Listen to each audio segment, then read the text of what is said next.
मेरा बस शुक्रिया, बस बस बस। स्टेज पे बैठे हुए तमाम नेशनल कॉन्फ्रेंस के मेरे सीनियर साथी हजरात, यहां आए हुए नेशनल कॉन्फ्रेंस के ओहदेदार हजरात, भाइयों बहनों बुजुर्गों नौजवान साथियों, आप सबको मेरे तरफ से अस्सलाम वालेकुम, आदाब और सत श्री अकाल।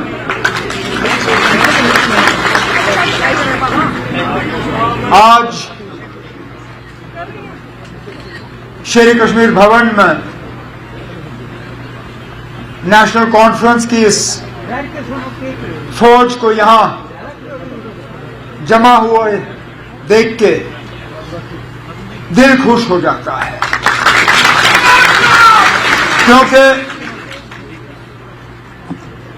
इस जमात को कमजोर करने की नहीं,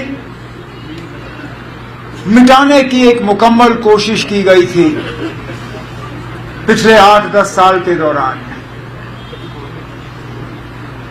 कौन सा ऐसा हरबा है जो हमारे खिलाफ इस्तेमाल नहीं किया गया? साथियों को डराया गया, धमकाया गया, कुछों को लालच दी गई,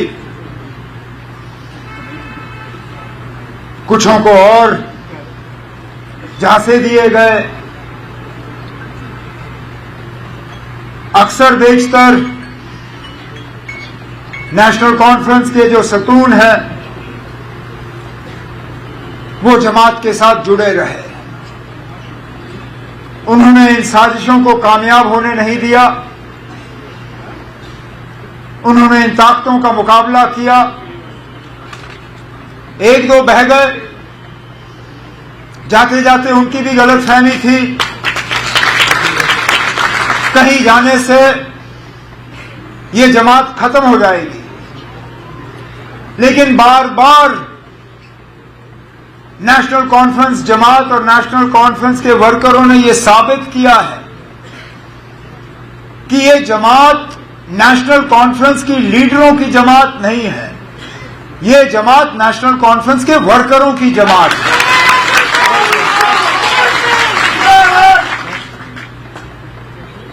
हमें ताकत नेशनल कॉन्फ्रेंस की ऊपर की सतह की क़यादत से नहीं मिलता, हमें ताकत मिलता है पहले अल्लाह ताला से, भगवान से, वाहिगुरु से।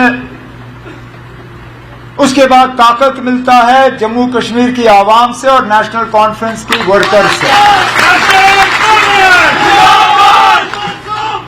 ये इस बात का नतीजा है कि हमारा काडर मजबूत है, कि इस जमात ने तमाम तूफानों का जो है सामना किया।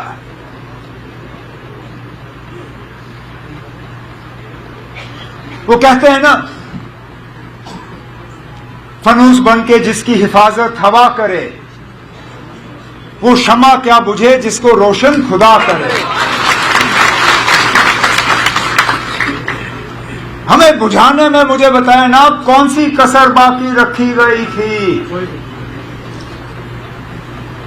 लेकिन कोई सोच भी नहीं सकता था कि इलेक्शन के बाद ये नतीजा होगा।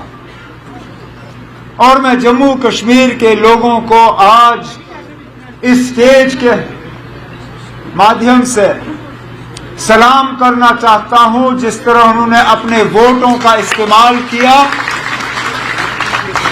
और समझदारी से अपने नुमाइंदे चुने। अब क्या हमें और सीटें मिल सकती थी? बिल्कुल। क्या हम उम्मीद कर रहे थे कि इससे ज्यादा हो? शायद अपने से नहीं, लेकिन दूसरों से। लेकिन एक एक सीट जो आज हमारे पास है, मैं उसके लिए दिल की गहराइयों से जम्मू कश्मीर के वोटरों का शुक्रगुजार हूं। और उसके बाद जो इंडिपेंडेंट एमएलए जीत के आए, और फौरी तौर बिना कोई शर्त रखे हुए अपने लिए हमारे इस कारवां के साथ जुड़ गए और हमारी मदद करने निकले, जिसमें हमारे बन्नी के एमएलए डॉक्टर रणेश्वर सिंह जी भी यहां बैठे हैं।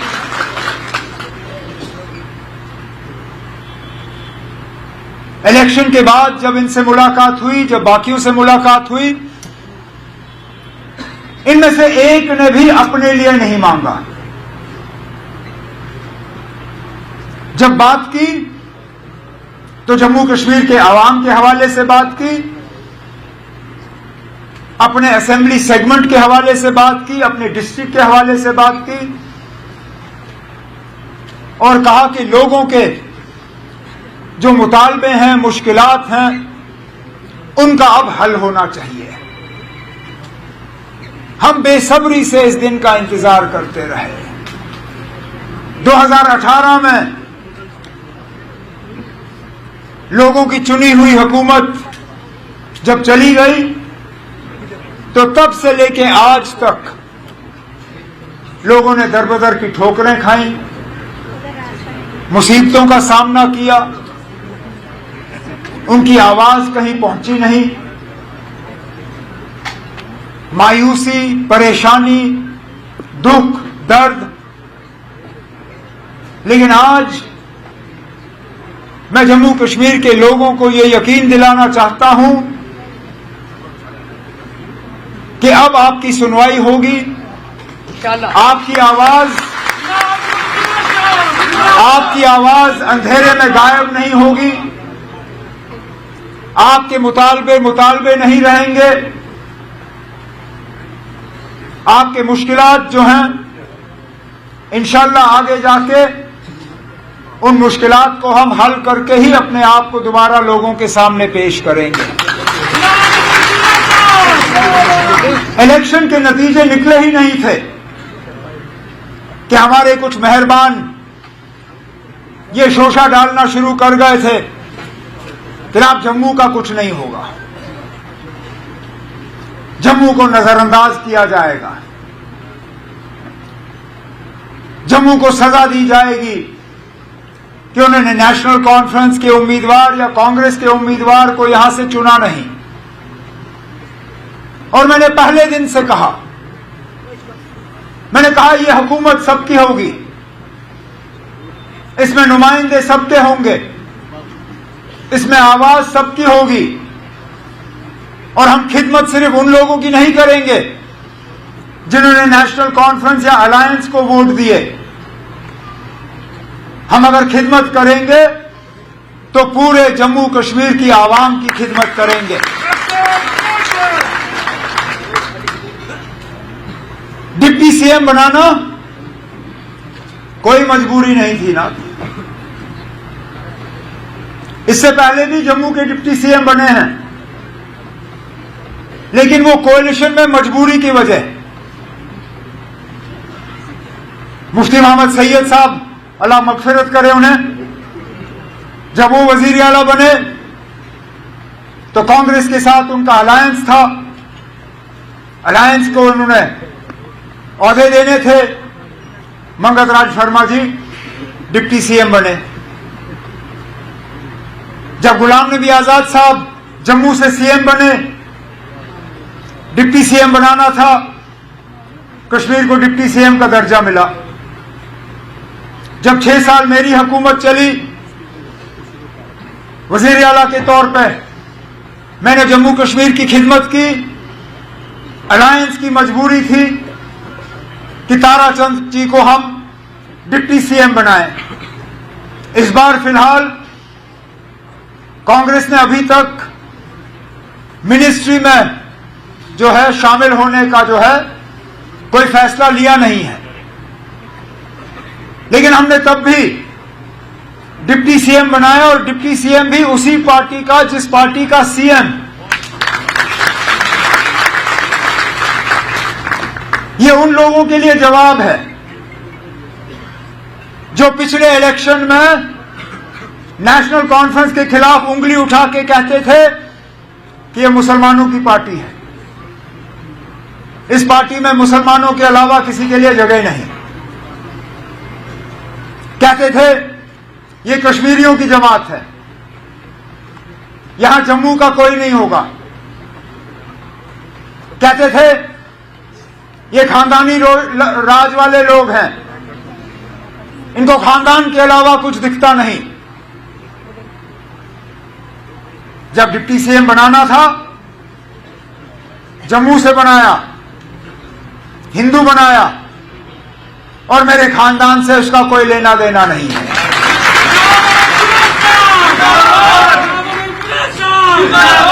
अब क्या कहोगे? अब क्या कहोगे?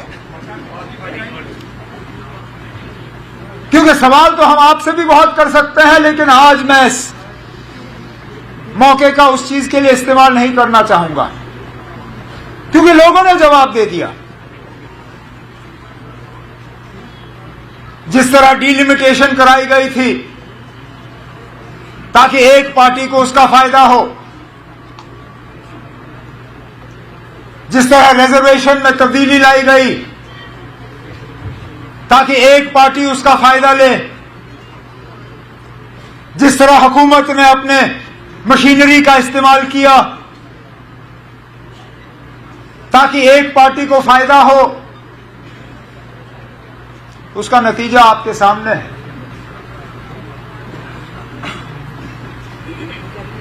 मतलब ये कि ये तमाम हरबे जो हैं ये आपको इलेक्शन तक पहुंचा सकती हैं, लेकिन इलेक्शन जितवा नहीं सकती।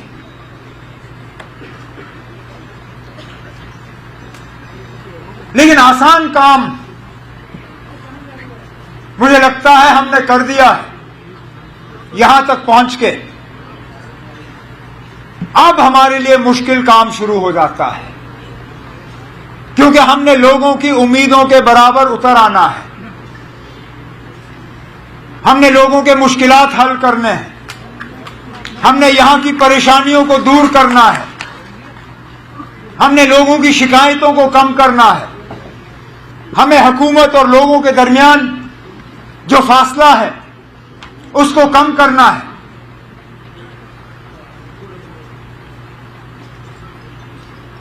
अब सगोत्रा साहब ने अपनी तकरीर में जम्मू के हवाले से बहुत सी बातें की कि ये भी मुद्दा है, ये भी है, ये लोग इस बात पे नाराज हैं, उस बात पे नाराज हैं। लेकिन मैं मजबूर होता हूं पूछने पे, ना ये नाराजगी पोलिंग बूथ में हमें नजर क्यों नहीं आई?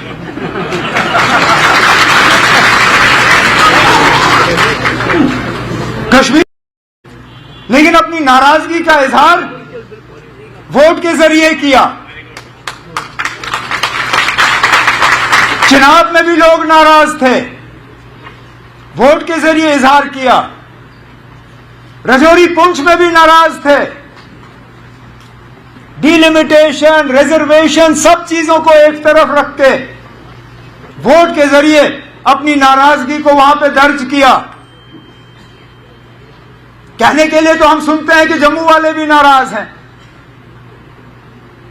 कोई कहता है कि दरबार मूव को लेके नाराज, कोई कहता है कि स्मार्ट मीटर को लेके नाराज, कोई कहता है कि बिजली बिल को लेके नाराज, कोई कहता है कि पानी की कमी को लेके नाराज, कोई कहता है कि बेरोजगारी को लेके नाराज।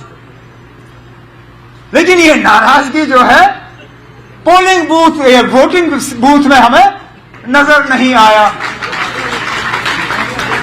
अब क्या वजह है ये भी हमें समझना होगा। या तो नाराजगी है नहीं, और अगर नाराजगी है नहीं तो फिर बड़ी अच्छी बात है, फिर कुछ खास करने की जरूरत नहीं, सारा कुछ ठीक है। लेकिन अगर नाराजगी है और उस नाराजगी के बावजूद वोट एक तरफ गए, तो इस बात को भी समझने की जरूरत है ना कि आखिरकार हुआ क्या। लेकिन इतना मैं जरूर जानता हूं कि जैसे मैंने पहले कहा, वोट पैटर्न पे जो है हुकूमत चलाई नहीं जाएगी। इलेक्शन हो गए, लोगों ने अपना फैसला जो है सुना लिया, हुकूमत बनी है। अब हमारा काम है कि हम लोगों तक पहुंचे और उनके मुश्किलात और मुतालबे हल करें।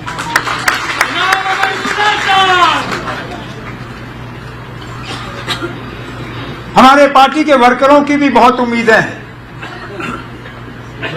10 साल हो गए ना अब आपको सेक्रेटरीट गए हुए, 10 साल हो गए आपको किसी डीसी के दफ्तर में गए हुए। मेरी सिर्फ आपसे मोहतबाना गुजारिश है कि फर्स्ट डे फर्स्ट शो मत करना ना। 5 साल है हमारे पास, 1-2 हफ्ते अफसरों को भी थोड़ी आदत डालने दीजिए कि अब लोगों की चुनी हुई हुकूमत आ गई है। अब फैसले बिना लोगों की राय हासिल किए हुए सेक्रेटरीट या अफसरों के दफ्तरों में नहीं लिए जाएंगे। अब प्रोजेक्ट बनेंगे, अब डीपीआर बनेंगे, अब पैसे रिलीज होंगे, तब के लोग ये चाहेंगे कि फलाना काम जो है उनके इलाके में होने चाहिए।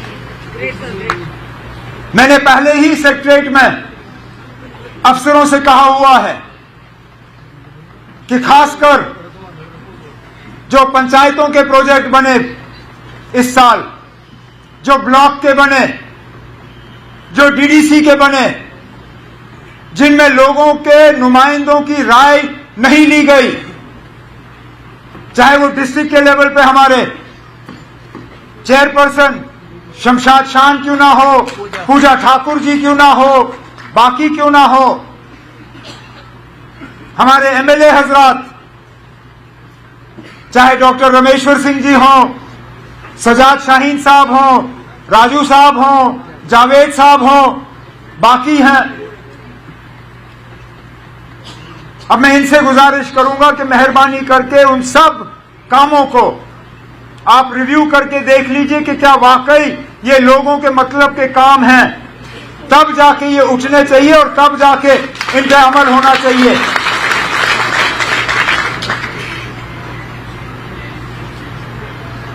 लोगों के साथ हमारा तालमेल टूटना नहीं चाहिए।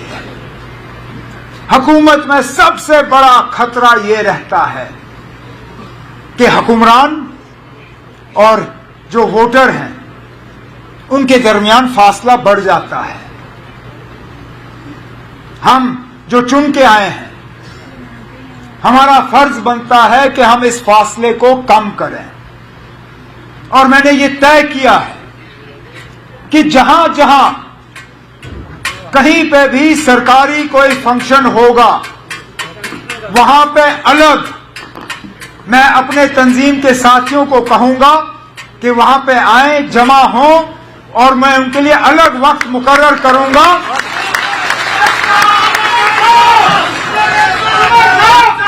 उनके लिए अलग वक्त मुकर्रर करूंगा ताकि अपने साथियों के साथ बैठ के मुझे वहां पे जमीन की जो असलियत है उसका पता चले, और इससे फिर अफसरों को भी एहसास होगा कि यहां कम्युनिकेशन जो है वो सिर्फ अफसरों के जरिए नहीं बल्कि यहां जमीन से जुड़े हुए जो लोग हैं उनके जरिए हो रहा है।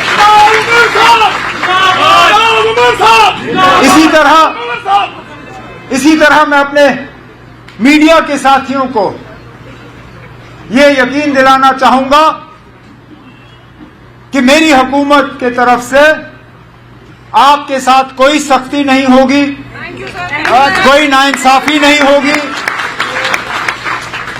आपको इस बात की सजा नहीं मिलेगी कि आप मेरे खिलाफ कुछ लिखोगे। हालांकि मैं जानता हूं पढ़ना मेरे लिए मुश्किल होगा, मैं शायद पढ़ना या देखना पसंद भी नहीं करूंगा, लेकिन जमहूरियत में हम जमहूरियत को मजबूत कर नहीं पाएंगे अगर कि हम मीडिया को जो है अपना काम करने की इजाजत ना दें। मैं जानता हूं बहुत से ऐसे हमारे प्रेस के साथी हैं जिनके एक्रेडिटेशन या रजिस्ट्रेशन में अड़चनें डाली गई हैं, रुकावटें डाली गई हैं। इनके रजिस्ट्रेशन और वो प्रेस कार्ड जो है वो इनको नहीं मिले। आहिस्ता आहिस्ता इस चीज को दुरुस्त किया जाएगा और आपकी इंस्टीट्यूशन को जो है हम स्ट्रेंथन करेंगे। लेकिन थोड़ा सा आप रहम करिएगा, जहां हमारे काम ठीक नहीं होंगे वहां पे आप जरूर हमारे कान खींचिएगा, लेकिन जहां पे अच्छे काम होंगे वहां पे दो लफ्ज तारीफ के भी अगर आप लिखें तो गनीमत होगी।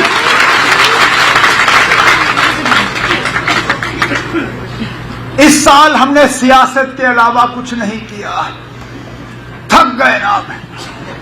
इलेक्शन लड़ लड़ के परेशान हो गए। साल शुरू हुआ तो पार्लियामेंट की तैयारी की, पार्लियामेंट हुए, कुछ नतीजे ऊपर नीचे, मेरा तो ज्यादा ही नीचे था। उस वक्त समझ नहीं आ रहा था कि उठूंगा कैसे, लेकिन अल्लाह ताला का करना देखे ना आप। मुझे उस वक्त साथी कहते थे कि इसमें भी कुछ अच्छा होगा, मैं कहता था होगा, लेकिन अंदर अंदर से मैं सोचता रहा क्या अच्छा हो सकता है ना, अभी तो इलेक्शन हारा हूं, इसमें अच्छाई कहां होगी। लेकिन देखे ना क्या, उस वक्त कई सारे ऐसे थे अफसर, बाकी दोस्त, जिनको लगा होगा ना खत्म, गए, मोकलियो, जाओ, नाप लो रास्ता। अब वो लोग जिन्होंने 5 साल सलाम का जवाब नहीं दिया, आज जनाब वो मुझे मैसेज करते हुए थकते नहीं हैं।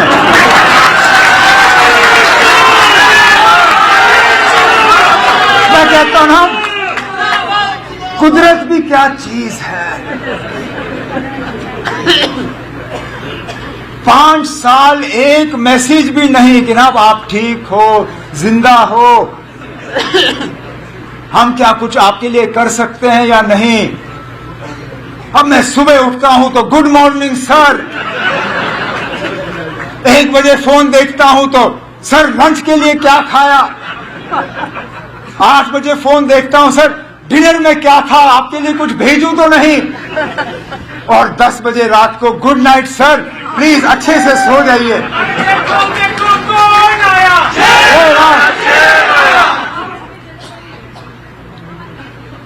लेकिन ये चीजें हमारे दिमाग को, इन पे इनका असर नहीं पड़ना चाहिए, क्योंकि अगर हम में घमंड आया, अगर हमें ये लगा कि हम अब बहुत बड़े 30 मार खान हैं और बस हम ही हम हैं और कोई नहीं है, जिस तरह लोगों ने आज हमें मौका दिया, खुदा ना खास्ता अगली बार लोग हमें सजा देंगे।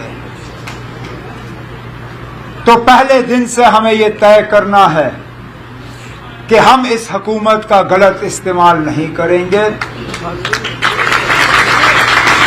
हम इस हुकूमत का अपने ऐशो आराम के लिए इस्तेमाल नहीं करेंगे। ये हुकूमत हमारे लिए नहीं है, हम खिदमतगार हैं, मालिक नहीं। मालिक जम्मू कश्मीर की जनता है, हम उनके खादिम हैं।